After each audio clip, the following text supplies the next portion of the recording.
के बाद से हमने देखा कि कुछ बिल्कुल सुपर हिट ड्रामास गए हैं। सो इट मीन्स कि पोटेंशियल तो है। इसमें क्या बेहतरी हो सकती है कि हम और लोगों को इन्वॉल्व करें स्क्रीन राइटिंग में, टेक्निकलिटीज़ में, दीगर मामलात में? जिस तरफ निशानदही की है सैयद नूर साहब ने स्क्रीन प्ले के हवाले से, जी, हमें बेसिकली जो है ना स्क्रीन प्ले की ट्रेनिंग ही जो है ना नहीं मिली, उसकी ज़रूरत है। अब लकीली सैयद नूर साहब हमारे पास बैठे हुए हैं, मौजूद हैं यहाँ पे।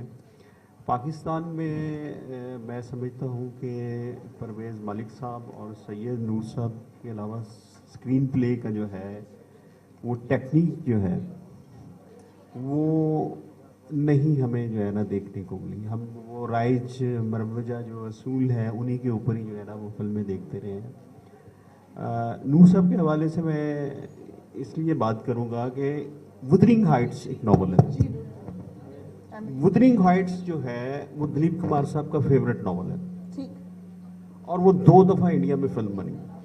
राइट, ठीक है, दिल दिया दर्द दिया के नाम से और हलचल के नाम से। अब वुदरिंग हाइट्स की जो एडेप्टेशन है इंडिया के अंदर फ्लॉप हो गई 2 दफ़ा। सो नॉवेल टू स्क्रीन राइटिंग वो फ्लॉप हो गई।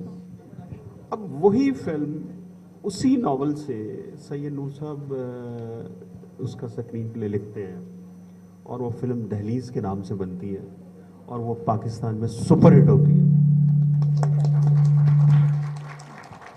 में कहानी सुनाई नहीं जाती, दिखाई जाती है। ठीक, विजुअल, विजुअल। अब फिल्म की जो राइटिंग है that's called screen play. Screen play में जहाँ डायरेक्टर नहीं समझा पाता थ्रू हिज कैमरा, कैमरा बता रहा है कि क्या हो रहा है, कैमरा जहाँ नहीं समझा पा रहा वहाँ से डायलॉग शुरू होता है। ठीक, वहाँ से डायलॉग शुरू होता है कि मैं ये कहना चाहता था, ये कहना। अदरवाइज डायरेक्टर फिल्म दिखा रहा है कि फिल्म क्या कर रही है। हमारे यहाँ जैसे हमारी बेटी ने कहा कि जी ये ऐसे है, फैसिलिटीज़ वही हैं, कैमरे वही हैं, यकीनन, लेकिन हमारे पास स्क्रीन प्ले राइटर नहीं है। स्क्रीन प्ले राइटर्स नहीं है। Screen play writer is a pure technical job.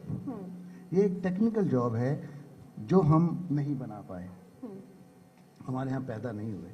जब तक स्क्रीन प्ले राइटर पैदा नहीं होंगे फिल्में नहीं बनेंगी, और जब तक सिनेमा नहीं होंगे फिल्में नहीं बनेंगी। आप लोगों ने क्वेश्चंस भी करने हैं, सो आई होप कि आप लोग गौर से सुन रहे हैं बात। है तो it is not, let's say, the filming technique that separates us from the global world.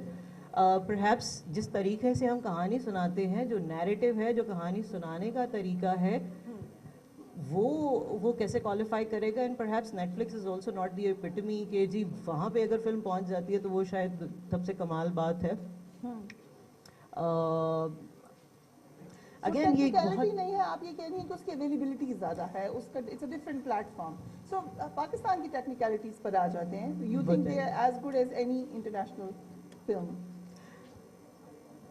Technology हमारे पास में वही है जो दुनिया में अवेलेबल है, वही कैमराज हैं, वही साउंड की इक्विपमेंट हैं, वही लाइट्स हैं, वो सारा कुछ है जहाँ पे फिल्मिंग का ताल्लुक है। कहानी सुनाने का तरीका